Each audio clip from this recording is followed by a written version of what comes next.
నమస్కారం. సాధారణంగా శరీరంలో వచ్చే నొప్పులు, మెడ నొప్పి కానివ్వండి, నడుము నొప్పి కానివ్వండి, మోకాల నొప్పులు కానివ్వండి, భుజాల నొప్పులు కానివ్వండి, మరే ఇతర నొప్పులైనా సరే సాధారణంగా వచ్చే నొప్పులే అంటారా, లేదంటే ఏదైనా జబ్బుకి ఇవి కారణాలంటారా? లేదా ప్రతి ఒక్క నొప్పికి కొన్ని రకాల పెయిన్ కిల్లర్స్ వాడుతూ ఉంటారు. ఇలా పెయిన్ కిల్లర్ వాడడం కరెక్టేనా? అయితే ఇలా నొప్పి వచ్చినప్పుడల్లా శాశ్వత పరిష్కారానికి డాక్టర్ దగ్గరికి వెళ్లి ట్రీట్మెంట్ తీసుకోవడం ఖచ్చితం అంటారా? ఇలాంటి వివరాలను తెలియజేయడానికి మనతో ఉన్నారు Gaman hospital MD doctor Nandakishore గారు. నమస్కారం సార్. నమస్కారం అమ్మా. సార్ బాగున్నారా? బాగున్నాను తల్లి. సార్, సాధారణంగా వయసు చిన్న వయసు అయినా సరే, కొంచెం పెద్ద వయసు అయినా సరే, సాధారణంగా ప్రతి ఒక్కరికి నొప్పులు అనేవి కామన్ గా వస్తూ ఉంటాయి. అసలు ఈ నొప్పులు ఎందుకు వస్తుంటాయి అంటారు? చాలా మంచి ప్రశ్న అడిగారమ్మా. సాధారణంగా నొప్పి అనేది శరీరంలో ఎక్కడో గాయం జరుగుతోంది, దానికి మీరు స్పందించి జాగ్రత్త తీసుకోవాలి అని శరీరం మనకి పంపించే చిన్నపాటి హెచ్చరిక. అందుచేత pain is a necessary devil అని అంటూ ఉంటారు. కాకపోతే చాలా సందర్భాల్లో దాన్ని అశ్రద్ధ చేసినట్లయితే, దాని మూల కారణాన్ని కనుక్కోని పక్షంలో ఇనీషియల్ గా అది ఇచ్చిన సిగ్నల్ ని మనం నెగ్లెక్ట్ చేసినట్టు అవుతాం. అది కొన్ని సందర్భాల్లో ప్రత్యేకమైనవి, కొన్ని ప్రమాదకరమైన సమస్యలకు కూడా దారితీసేది ఉన్నది కనుక దాని మీద అవగాహన కల్పించుకోవటం చాలా ముఖ్యం. అయితే ఇలా వచ్చే నొప్పులకి కొంతమంది పెయిన్ కిల్లర్స్ వాడుతూ ఉంటారు. అసలు పెయిన్ కిల్లర్స్ వాడడం కరెక్ట్ అంటారా?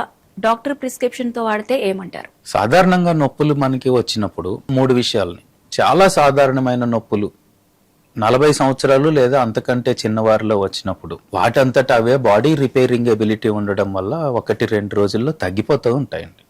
ఇంటి దగ్గర తీసుకునే చిన్న చిన్న రెమెడీస్ తీసుకుంటూ ఉంటారు, వాటి వల్ల సరిపోతుంది. కానీ ఈ నొప్పులు తీవ్రత అధికమైతే మనం ముఖ్యంగా గుర్తుంచుకోవాల్సింది, అది ఏదైనా గాయం వల్ల వచ్చిన నొప్పినైతే వెంటనే మనం దాన్ని పరీక్షించుకోవాలి. గాయం తీవ్రత ఏంటి అనేది చూడాలండి. ఇంజరీ ఇండ్యూస్డ్ పెయిన్ అవి కాని పక్షాల్లో లో ఇంటెన్సిటీ పెయిన్ ఒకవేళ పెద్ద వయసులో ఉన్న వారిలో అయితే మనము ఒక 5-6 అంశాలని చాలా నిశితంగా గమనించాలి. మొదటిది, ఏ విధమైన ప్రత్యేక కారణం లేకుండా బరువు తగ్గిపోతున్నారా?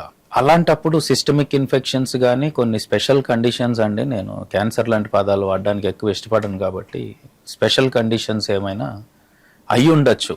అకారణంగా బరువు తగ్గిపోవడం అనేది జరుగుతూ ఉంటే నొప్పితో పాటు, దీన్ని ఒక రెడ్ ఫ్లాగ్ గానే మనం గమనించాలి. రెండోది, ఈ నొప్పి వల్ల నిద్రలో అకస్మాత్తుగా మెలకు వచ్చేంత పరిస్థితి ఉందా? నిద్ర డిస్టర్బ్ అవుతోంది ఈ నొప్పి వల్ల అన్నది సాధారణ నొప్పి అయినా గానీ తీవ్రత ఎక్కువగా ఉన్నది అనే దానికి గుర్తు. కొన్ని సిస్టమిక్ ప్రాబ్లమ్స్ ఉన్నప్పుడు కూడా స్లీప్ డిస్టర్బ్ అవుతూ ఉంటుంది. ఇది మనం రెండోది గమనించాలి. 3, నొప్పి ఉన్న ప్రాంతంలో వాపు గాని, ఎర్రబారిపోవడం గాని, వేడిగా అవ్వడం గాని, సూదితో పొడిచినట్టుగా ఉండడం గాని ఉంటే ఇన్ఫెక్షన్ అయ్యి ఉండొచ్చు. దాన్ని కూడా మనం వెంటనే నిపుణులైన వైద్యుల దగ్గరికి తీసుకెళ్లి చూపించవచ్చు. 4, కండరాల నొప్పితో పాటు లేదా జాయింట్ పెయిన్ తో పాటు స్పర్శ తగ్గిపోవటం, మొద్దుబారిపోవటము, చేతుల్లోంచి గాని వస్తువులు జారిపోవటము, పాదాల నుంచి పాదరక్షలు జారిపోవటము, ఇలాంటివన్నీ న్యూరలాజికల్ సిమ్టమ్స్ కనపడితే ఖచ్చితంగా నర్వస్ సిస్టమ్ కూడా ఇన్వాల్వ్ అయింది కనుక అది నెర్వ్ రూట్ లోనా, స్పైనల్ కార్డ్ లోనా, సెంట్రల్ నర్వస్ సిస్టమా, పెరిఫరల్ న్యూరోపతి, షుగర్ లాంటి పేషెంట్స్ లో ఉన్న వారికి కానీ,